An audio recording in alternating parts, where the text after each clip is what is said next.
heightened and magnified because we had the opportunity to be able to minister with and serve alongside of you. There's no doubt about that. And we would hope that this wonderful season of the year that is upon us, that we can all appreciate, wherein we celebrate the birth of our Father in Heaven's only begotten Son. We hope that you're healthy and well and that you're enjoying it, can really truly enjoy this wonderful season. Amen. We're sorry that you still have to work. I thought maybe you'd be retired by now, President.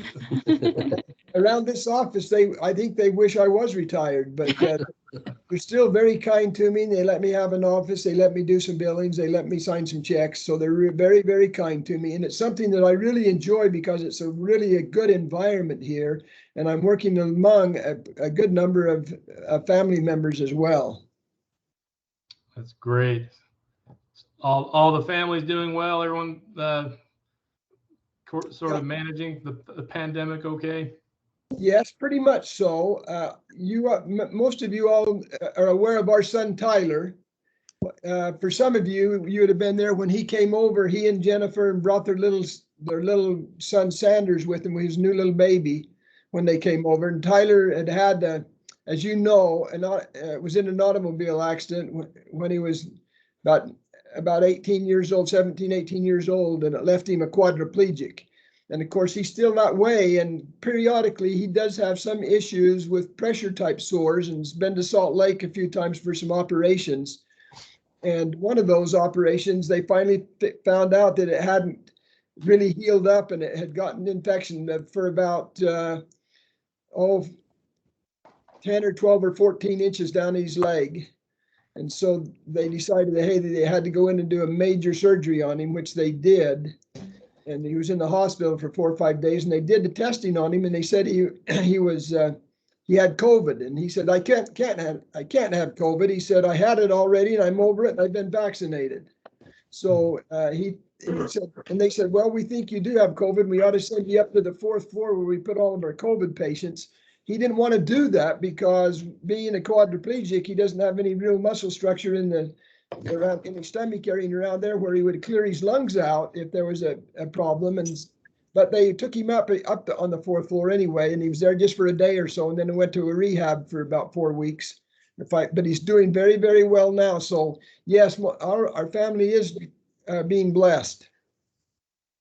And Sister Wilkinson has just joined us. Hi. Yay, Sister Wilkinson. How are you? Great. It's good to see you all. Wow. What a wonderful, wonderful Christmas this is. We're excited to be here. And I don't want to do all the talking here. I just set this up, so I'm by no means you guys, everyone else, feel free to chime in. Hey, listen, everybody else, including Linda and myself, we're grateful for Steve Harward and getting this set up. So I'd say it's a hand for Steve. Yeah. Thank you. No problem. It was just I was on YouTube looking at old Christmas movies a few weeks ago when I saw the story of the Other Wiseman, and instantly thought of the mission and you and the Wilkinsons.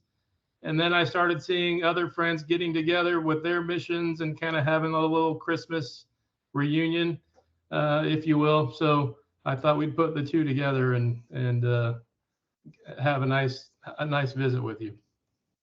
Well, we appreciate that. We thank you very, very much for it. And we do. And we thank you for the cards and the pictures. We're loving it. We love seeing all of you. This is wonderful to see all of you. I think Sister Jensen is the only one that I'm aware of that has to leave pretty soon. Is there anything you wanted to say, Sister Jensen? I know you have another meeting. Yes, Sister Jensen. Yeah, sorry, I'm hard. Hi. It's just good to see you guys, and Merry Christmas. I'm going into a movie with my kids, so. But I wanted to definitely pop on and say hi. Well, thank you. Thank you very much. We're grateful for that. Well, maybe go ahead. Was somebody else saying something? I was going to say maybe I should go right ahead and go into the story if that's all right with you guys. And I know that you recognize that I've been telling this story now for some time, and I'm very, very grateful for this story. You all know and understand that this story was written by the Reverend Henry Van Dyke in the 1890s. And at the time he was serving as a minister for the Brick Presbyterian Church in the state of New York. And he was and this sounds a little unusual, but he was very concerned, even in the late 1890s, about his congregation and how he felt like they were getting too worldly about this very spiritual experience that had happened. And consequently, it inspired him to be able to write this story. As I tell the story, there will be times that I speak in the first person. Most of the time I will. And at those times, I'm never representing myself until I get to the very end. But I disclose that because I would not want Henry Van Dyke turning over in his grave thinking I was trying to plagiarize this wonderful work that he did. And I will represent characters within the story itself. It's been some time now since the story I'm about to tell was placed upon the Great Sea of Books. It wasn't a high-sided merchantman, nor was it a great man of war. It was just a small, peaceful sailing vessel. And although it was small and peaceful, it had had a very adventurous journey, for the winds and the tides had carried it to the far-off translator ports of Armenia and Russia and Germany and France and Italy and possibly other areas that I'm not even aware of. But now it has returned home to be newly rigged and refitted to be sent out for further voyages. But before I send it out, I've been asked to tell where it came from and what it means. Where did it come from? That's a very, very interesting question. And I must tell you that the giver's name was never mentioned, but I know who that giver was. You need to know that through my lifetime, I have had a lot of difficulties with health issues, even to the point of almost near unto death. And because of that, I've had to spend a lot of time at my home alone because my wife and children had to be out in the community taking care of their duties and responsibilities. And during those times, I really found great pleasure in turning to the scriptures and reading from them, particularly the book of 2nd chapter of Luke and other areas there, which talked about the three wise men and the visit they made to the king when he was born. And on this particular night, I was, yes, home alone, and yes, feeling sorry for myself, and with my wife and children gone. And I went upstairs, I opened my bedroom door, I stepped inside, I pulled the door behind me, I sat down in my easy chair, I reached over on my nightstand, picked up those wonderful scriptures, opened them back up to those passages that I love so very, very much, leaned my head back in the chair, and then suddenly, in the hall of dreams, I began to see this fleeting figure, and words just started coming into my mind very, very quickly, total sentences and then paragraphs, so much so that I grabbed a pad of paper and a pen and I started to write. And I wrote all night long until well into the next day. So you see, there's where the story came from. And what does the story mean? Well, if this story could be told the meaning of this story could be told in a single sentence, there wouldn't really be any reason to tell the story. In the days when Augustus Caesar was the master of many kings and Herod reigned over Jerusalem, there lived in the city of Ecbatana, high atop the Persian mountains, a certain man named Artaban the Median. And his home was located by the outermost of 7 walls that circled the great royal treasury. Now, I want you to get that in your mind. There's a hill, and then on top of that hill is the Parthian Emperor's palace or the royal treasury. For security reasons, outside of that a little ways, there's a wall built all the way around it. And then for more security, outside of that, another wall built all the way around it, until finally there have been 7 walls that's built all around this royal treasury, which sits like a great jewel in a 7-fold crown. And Artaban's home is located by the outermost of those 7 walls. And he has a very, very beautiful home and a lovely courtyard. It's a place any of us would love to visit. And on this particular evening, as we are there visiting, and leaning back on the grass with our hands behind our heads and listening to the little brooklet that's the water that's going by and the birds chirping in the trees. And we look up, we notice that in the upper chambers, there's a door open to his home and light is streaming out through that door.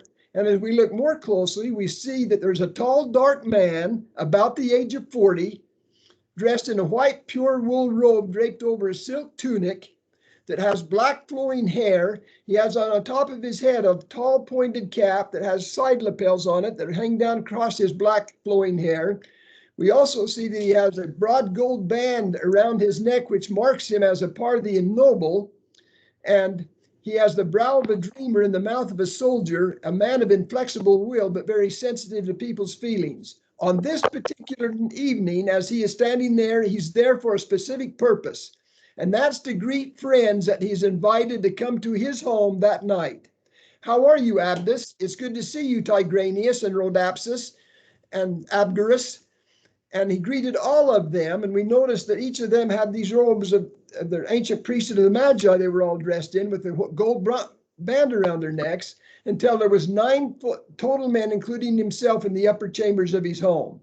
He invited them to go down through this room to the far end of it, where there was a little altar with some pine boughs on it. And as they got down to the end of the room and were there by those pine boughs, he said to you, I am so very, very thankful that you've come to my home this night at my beckon and call, that we can have an opportunity to spend time together and study together and talk together. It's just wonderful to have you here. And he invited them to have a seat in the divan, or the couch that was there, and they all sat down. And as they did so, then he reached over and started a little fire on the pine boughs, and those pine boughs started on fire, and they started to grow larger. And as they did so, they began to chant the song of the Yasna, which was a religious hymn of their day.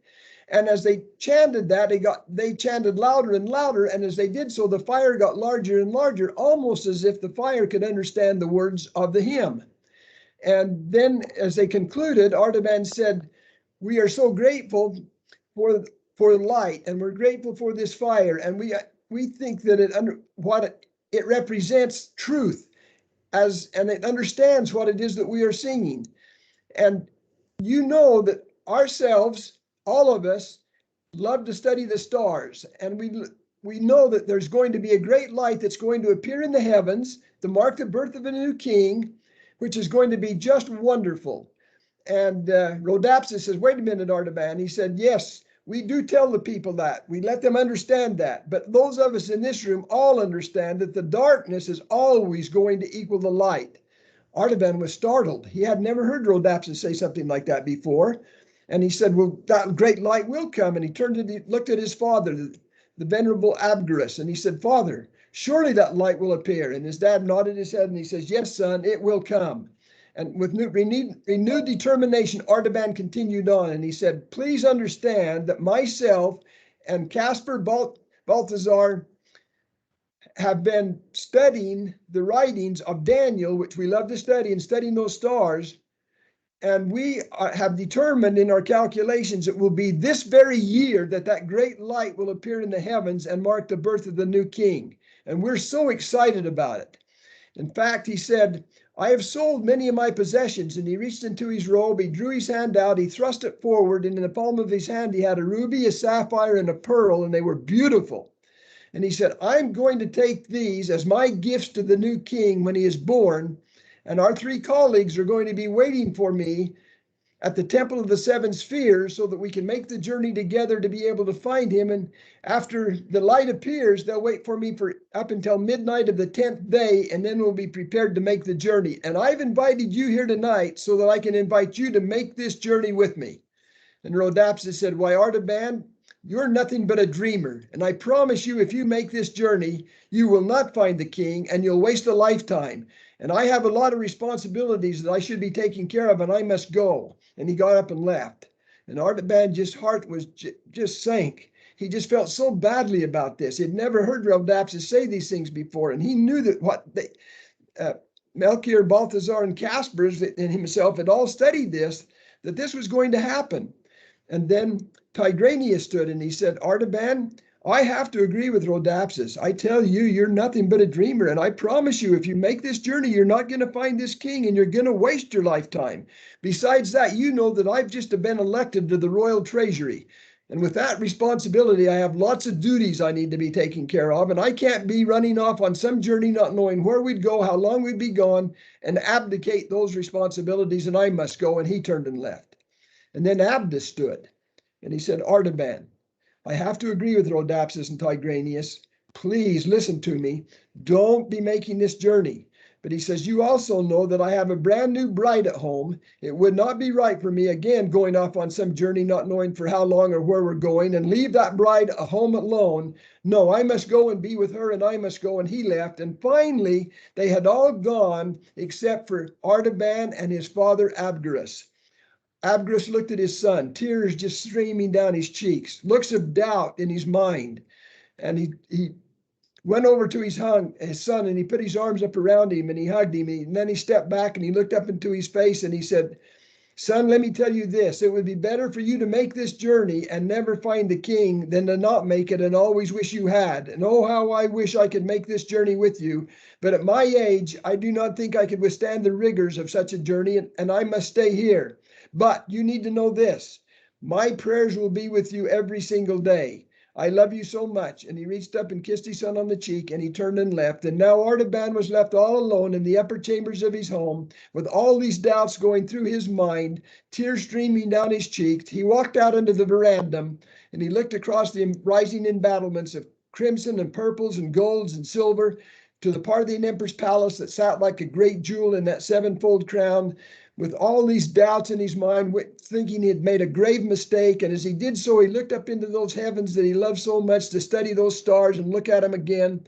And when he did so, all of a sudden, he saw Jupiter and Saturn growing closer and closer until they merged into one great star and great light in the heavens. His heart jumped for joy. This is the sign. This is the light that marks the birth of the new king. His mind again raced back over the arrangements he had made with his friends, how they would wait for him by the Temple of the Seven Spheres. And he knew that they would wait for those 10 days. And at the very best, he might be able to make 15 parasangs a day if he traveled from early in the morning until late in the evening. So he thought, I got to go to bed so I can get up early and get started. He went to bed. He was up the next morning before the birds had begun to chirp and before the dew had left the ground. Vazda, one of his prized possessions that he still had left, was bridled and saddled, and he pawed the ground impatiently, as if he understood this wonderful journey that he and his master would make together. Artaban swung up onto his back. He looked at that courtyard, how beautiful it was, wondering when he might see it again. He put his heels into Vazda, and Vazda went away, speeding, going just as fast and as quickly as he could, and he rode him until late into the evening.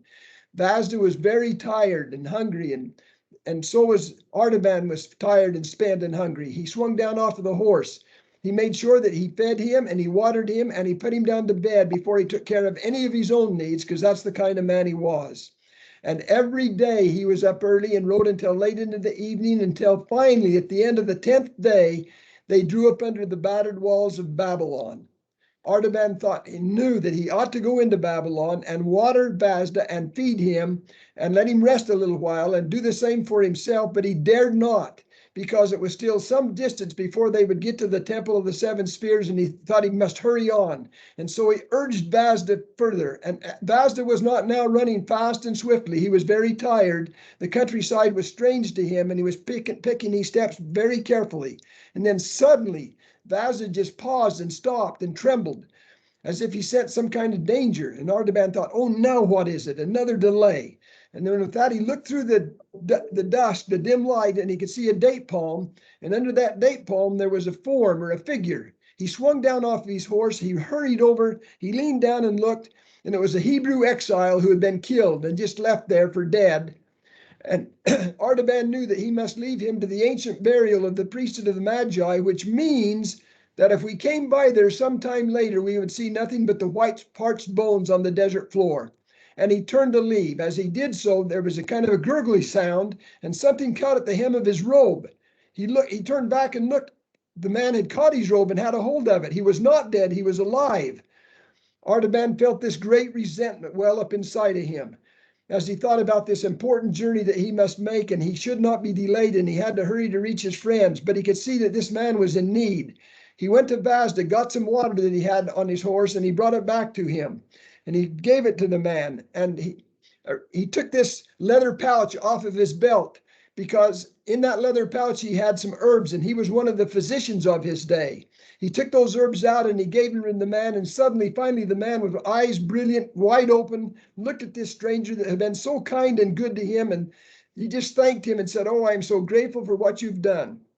Artaban said, "I've got to go." And he went and got the rest of his water and his food that he had with Vaz, and he took it over and gave it to him. And he said, "Here, you'll need this." And he swung back upon his horse, and as he turned to leave, the man called out, "Wait, wait." And Artaban thought, "Oh, now what is it? Another delay." And the man said, "Oh, how I wish I had something to give you, but I do not. This I can tell you. You look for this king to be born in Bethlehem, not Jerusalem, because that's where our prophets have told us he'll be born." Artaban thanked him, and away they sped, going as fast as they could toward the Temple of the Seven Spheres. As they approached the temple, they looked at the skyline to see if he could see his friends there. There was no one to be seen. He rode to the uppermost pinnacle and looked out across the desert floor, hoping he'd see his friends and could rush and catch them. But he could not see them anywhere. His heart just sank, and he turned. As he turned Vaz about, he noticed a little brick cairn that had been stacked up there on the side of the hill. And he got off of the horse. It looked like something was at the base of it, and he leaned down and looked. It was a piece of parchment paper.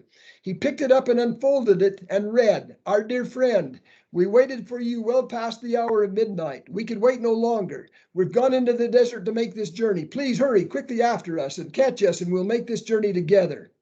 Why, Artaban knew that he couldn't do that. Vazda was very, very tired. They had no food or water left. And he decided in his mind, he says, "No, I've got to return to Babylon and sell my sapphire in order to have enough money to purchase a caravan so I can go out across that desert." He returned to Babylon, he sold the sapphire, he purchased the caravan, and they quickly went out across into the desert floor, going as fast as they could, always hoping that just over the next rise, they would find and see his friends, that he could make that journey with them. And in his mind, Rhodaps's words echoed so strongly. "I tell you, Artaban, you're nothing but a dreamer, and if you make this journey, you'll never find the king, and you'll waste a lifetime." Finally, without catching them, he entered into the city of Bethlehem. As he did so, he was just startled, bewildered, because the streets were totally empty. There was no one in them. He wondered in his mind, have they heard of a great storm that's coming into the mountains, and the people have left and gone into the mountains to gather up their herds and their flocks to make sure that they don't get ruined or killed during this storm. And as he thought about that and he walked down the street, he noticed that there was a gate open going up to a peasant cottage. And it had a little walkway there and a little porch in front of it. He turned in at the gate, he walked up the walkway, he stepped up the steps, and he stood in that doorway. And with he could hear a singing going on. And as he looked in, he saw a woman in there holding a little baby in her arms, and she was singing to it. And Artaban cleared his throat, and she startled her. She turned and looked at him, and quickly she laid the baby in a cradle and hurried toward him and says, "What is it? Can I help you? Is there something that I can do for you?" And he said, "Oh, I certainly hope so. I truly hope so. By any chance, have you heard of 3 strangers that would have come from the east that were bearing gifts to give to a new baby that was to be born?" And she said, "Why, it's strange that you would mention something like that, because yes, there were 3 strangers that came from the east, and they were bearing gifts to give to a new baby." Oh, Artaban says, "That's wonderful. That's wonderful. I need to find him. Tell me where he is. I've got to see him." And the woman looked at him and shook her head and said, "Oh, I'm so sorry. But it's our understanding that the father Joseph and the mother Mary took that little one and fled to the far-off land of Egypt because they had heard that some great tax was going to be levied by the king. And they're gone." Artaban's heart just sank.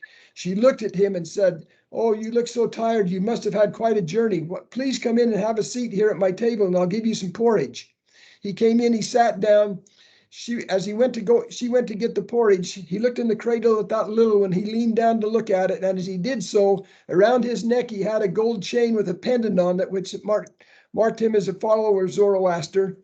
And the little one reached up with his hand as if to grab the pendant, and he thought for a moment, "Oh, why couldn't this be that new little one? Why couldn't this be the babe that I've come to bring these gifts to?" And with that going through his mind, the woman brought him the porridge. He began to eat it. He just really enjoyed it. And then suddenly there became a screaming and a yelling from out in the streets. The woman jumped out of her chair. She ran to the cradle. She picked up the little one. She went to the darkest corner in the room. She knelt down and tried to hide that little baby in the folds of her skirts. and Artaban listened more closely, and from out in the streets he could hear mostly a lot of women yelling and crying and saying, "Oh, please help us, help us. The king's soldiers are killing all of our firstborn." Artaban thought, well, that can't be right. That couldn't be right. He jumped up out of his chair. He went to the doorway. As he stood in that doorway, the tips of his shoulders touched from one side of the door to the other, and the tip of his cap touched the top of the door, and he looked down the street, and sure enough, there were soldiers coming up the street, swords dripping with blood. And then he saw the captain of the guard. The captain of the guard turned in at the gate and started up the pathway toward Artaban. Artaban's heart just sank. He looked over his shoulder back at the woman, tears of terror just streaming down her face, trying to keep that little one quiet so it wouldn't yell out. And then Artaban turned his eyes toward heaven and said, "Oh, please, Father, bless me in this special hour of need that I'll make a wise and a good decision. Please help me." And then at that moment, he reached into his robe. He drew his hand back out and he thrust it forward. And in his hand, he had a beautiful, big, large ruby. And he said to the captain of the guard, "Here, I have this precious gift for you. If you can understand that there are no little ones here, I'm alone here."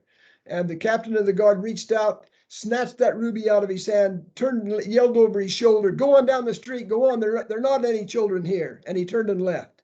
And Artaban again turned his eyes toward heaven and said, "Oh, Father, please forgive me, for I have sinned. I have said that which is not true." And then he just worried, and as he did, looked at the woman, tears just streaming down her cheeks, not tears of fear now, tears of joy at this stranger that has treated her so kindly. She laid the baby in the cradle and ran to him and threw her arms around him and said, "Oh, thank you so very, very much." He stepped back and looked at her and said, "I must go. I'm leaving. I'm going to Egypt. I'm going to find this king. I'm not going to waste a lifetime. I will find him." The woman wished him well, and he turned and left. And now in the Hall of Dreams, we see him as he's moving about, trying to find that king, going to castles and palaces and emperors and queens and kings and priests and priestesses, looking for that king, but never able to find him. And some years have been now going by. And Artaban is feeling so badly and know that Rhodopsis has been so accurate. Now, in that Hall of Dreams, we look, and he's sitting in the home of a Hebrew rabbi. And he's told the Hebrew rabbi about this experience in trying to find the king and how he's looked and never been able to find him. The Hebrew rabbi says, "Oh, my friend, I'm so sorry, you've made a grave mistake. Why, don't you know that when this king was born, he was born in a stable and wrapped in swaddling clothes and lying in a manger? You won't find him among kings and queens and priests and priestesses and castles and palaces. No. You can find him in darkest of prisons and dungeons, among those who are hungry and feeding them, and those who are thirsty and giving them to drink, and those who are naked and clothing them, and strangers and taking them in. That's where you'll find this king." Artaban thanked him, and he left and started on his journey again. Now, 33 years have come and gone since he started on that journey, and the once black flowing hair has now turned pure white. And suddenly into his mind, this thought occurs. Maybe that king has returned to his birthplace. Maybe, just maybe, he's gone back to where he was born. I will go there and see if I can find him there. And he turned his footsteps back. As he entered into Bethlehem, he was just startled once again. Oh, not because the streets were all empty and no one was there. There were hundreds of people there. It was the time of the Feast of the Passover, and they had come to pay their taxes. But he knew that, and that didn't startle him. What startled him was that everybody was pushing and moving and going the same direction, and he wondered, what in the world's going on? And he saw somebody dressed in the robes of the holy priesthood of the Magi, and he hurried after that person, caught him by the elbow, and said, "Oh, what is happening? Why is everybody pushing and shoving and moving and going the same place?" The man turned and looked at him and said, "Well, where have you been? There's one who claims to be the Son of God, and he's going to be crucified between two great thieves, and we're going to witness it. Come, follow us. You can make this journey with us." And he turned to leave. As he turned to leave to go with this man, suddenly he heard us weeping and wailing and crying and screaming. And he wondered, what in the world? And he turned and looked down the street, and there was a girl being dragged between soldiers and men, her clothing all torn and disheveled, and her hair all messed up. And she looked and she saw him wearing the robes of the ancient priests of the Magi from her home country. She wrenched herself free and ran and fell at his feet and grabbed his ankles with her arms around him and looked up at him and said, "Oh, please, please, can you help me? My father was a merchant and he has died owing debts, and these men are taking me and they're going to do worse to me than what death can bring. Can you please help me?" Once again, Artaban felt this great resentment well up inside of him. He felt it by a date palm outside of Babylon. He felt it in a peasant cottage. And now he feels that great well up again in him. And then suddenly he reached into his robe. He drew it out. He thrust his hand forward. In that hand was that pearl of great price. And he knew that it was going to be the ransom for the Son of God. And he finally realized his calling in life was to be able to take that ransom and save the Son of God's life. He was so thankful about that. But as he looked at this girl, tears running down her face, suddenly thrust that hand forward toward those soldiers and men and said, "Here, this should be more than enough to pay his debts. You take this and leave this girl alone." They snatched it out of his hand and hurried down the street, and he was left alone there with that girl. Then the skies darkened, the earth shook, and Artaban sank down to his knees. The girl clutched at him and hugged at him, this stranger that had been so kind and so gracious, so good to her. And then suddenly there came a voice from above. She looked up to see if there was somebody in the window above, but there was no one in the window. And then she could see the old man's lips begin to move. And he was not speaking loudly, but she got her head down closely to where she could hear. Oh, Father, I wished you spoke of not me, but you did not speak of me. Oh, how I wished I had found thee naked and clothed thee, or found thee hungry and fed thee, or thirsty and gave thee to drink, or as a stranger and took thee in. Oh, Father, it was not me. I wish it had been me. Tears just running down his cheeks. And she tried to comfort him and hold him in her arms. And then suddenly from that night air, the voice rang out again. And as she listened, she heard, "Verily, verily, I say unto you, inasmuch as ye have done it unto one of the least of these, my brethren, ye have done it unto me." She looked at the old man, smiled across his face. Tears of joy began to come. For in that very moment, the other wise man knew that he had found the king. So I tell you, wonderful former missionaries of the Scotland Edinburgh mission, that it is so important for all of us, and we know this and recognize it, how important it is for us to find the king. And we know, thank goodness we know how we do that. Faith, repentance, baptism, gift of the Holy Ghost. That wonderful fourth section of the Doctrine and Covenants that we love so very, very much. And oh, how I pray with all my heart, Father will bless us, that during this beautiful season of the year, that we will minister to those who are around us in a very loving, compassionate way, and always keep in mind that the first and great commandment is to love the Lord thy God with all thy heart, might, mind, and strength. And the second is like unto it, to love our neighbors as ourselves. I so witness in the name of the Lord Jesus Christ. Amen. Amen. Amen. I too am so very grateful for this time of year to really focus a lot on our Savior. And I'm so grateful for his life, his perfect example, his wonderful teachings, his great sacrifice for us, and his resurrection. How blessed we are to know these things and have testimonies of them. And I'm so very grateful for each one of you for testifying of these things in Scotland and sharing your witness with so many. We love you each and wish we could have a one-on-one visit with you and just hear all about you and your lives and your families. We're so appreciative of being able to see you. It's just a wonderful, wonderful blessing. We love you so much. We think of you often. We can't always remember names, but we can remember faces. It's so good to see you. And maybe just a little word of caution. So listen up. Watch my lips move. This is a word of caution. Do not keep the faith. Share it. As you already know how to do. Yes, yes. So again, we thank Steve Harwood for helping put this together, and we're so thankful to look upon you and to see you again, and it just brings a great joy to our hearts. we have loved getting the little cards with a little note of whatever your family is doing, and the pictures have been so wonderful as well. And we just love you. We just really miss our association.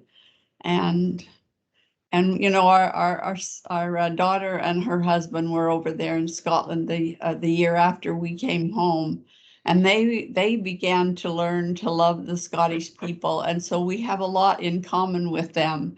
And here in St. George now, they do the Highland Games every year in, I think, September. And we've had the privilege of going to that with them, and just reminiscing about Scotland and the wonderful time that we had there, and the wonderful you, and they can remember a lot of you as well, and they will remind us of things that they know, and it's just so much fun to be able to share that with them and with you. President Sister Wilkinson, I will go out on a limb and speak for all of us and say thank you for your continued example of service. My wife and I are astounded at your level of energy and youthfulness, and I want to know your secret. It's a bra brick moonlick nick the neck. And we just never quit. We're just loving it. I was shocked yesterday. I had my 78th birthday, and I just cannot believe it. I never dreamed I would get to this, but I'm glad I am. Sister Wilkinson, I've heard 78 is the new 88, so congratulations. Oh yeah, I guess so. We hope it's the new 98. We do have a lot of energy, and I do exercise every well, at least 3 times a week. I ride my bike, and I have a few fitness machines in our home that I've used during the really cold times, and even during the really hot times as well. But yeah, we just try to keep moving, and he's still working. He always says they're very good to him, gives him an office and has him come to work every day, but I don't know what he'd do if he didn't, because he'd go crazy not having something to do. We loved serving in the temple, and it was a lot like being in Scotland, because we had a lot of associations with a lot of good people, and that was really wonderful. Unfortunately, it closed, and it's been closed for the last 2.5 years now, and we're hoping that it will open next September, maybe November of next year, along with another new temple that they're building here called the Red Cliffs Temple. They're building another temple here in St. George, and we know it's going to be wonderful having 2 temples here, because there are so many people moving here. This place is just exploded with new people, a lot of them from California, because of what's going on in that state. So we're just really happy to have all of them. The only problem we have is having enough water for everybody here in the desert. We wish we could siphon a little of that from Scotland over here. Okay, anything else we can do for you? Is there anyone that would like to share some things with us? So good to see Sister Leamy, Rochelle, and Joy, and Sister Lisa, and Gavin, and Martin, and Scott Martin, Elder Chino, Ariel Chino, and Jeffrey, and Sarah, and Ian. Wow. Melanie, we're glad you joined us, and Dan Jones, and Dean Erickson, and Kevin, and the Stuart Rogers, and Lisa. So good to see all of you. We love you, and we miss you, and we we just love to hear from you. And we wish we could let you hear from us more often as well. A lot of times when I get the Christmas cards, then I will turn around and send you one because I finally have your addresses because you move around so much, everybody. So good to see you. Merry Christmas, everybody. President Sister Wilkinson, thanks for taking time to talk to us and share the story. It's great to hear from you. Well, thank you very much. It's great to see all of you and have this wonderful experience. Here at the St. George Temple Visitor Center this year, the brother and sister that are the directors there decided to do a thing called Stories of the St. George area or the Dixie area. Christmas stories, and they've just asked local people to come in and share what they would like to share, and they've done it for the 23 days before Christmas, and we were able to go and share. Randy shared that story as well as I shared a poem that's very dear to us at Christmas time, and it's been really a special time because it really focuses you on the true meaning of Christmas, and we've been able to attend most of those. Sometimes we've had family activities that have precluded us from coming, but anyway, we've loved it. What's that? No, I was just going to say, Vitchadeen, Nesabad, how's yourself? Merry Christmas. Merry Christmas, sweetheart. Yes. We love you guys. Thanks so much. Okay, thank you. I turned to Good to see everyone. Merry Christmas. Merry Christmas, sweet girl. We wish we knew your names. What's your name?